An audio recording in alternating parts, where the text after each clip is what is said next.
Hi everyone, let's see how you can overcome this error.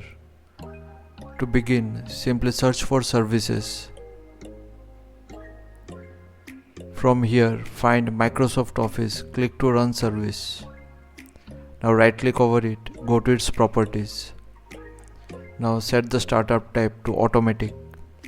Click on apply and start the service. Now once you do it, you can open any Microsoft apps and it will open normally. However, if the services part did not work in your case, open CMD as administrator and copy these commands from the video description, paste it in CMD and hit enter. You'll get a similar message. Now do it for the second command as well.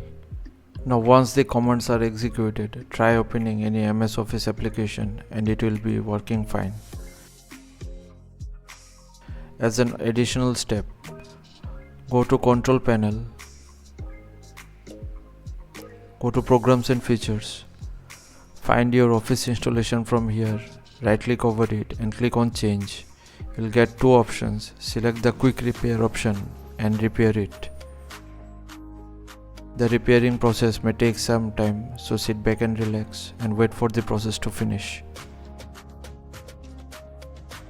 Once the repairing is done, close it and try to open any Microsoft application and this should fix the issue.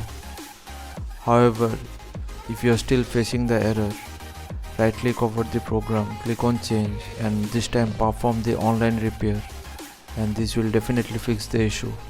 So thanks for watching. Please feel free to subscribe and support the channel if you found the content helpful. Thank you.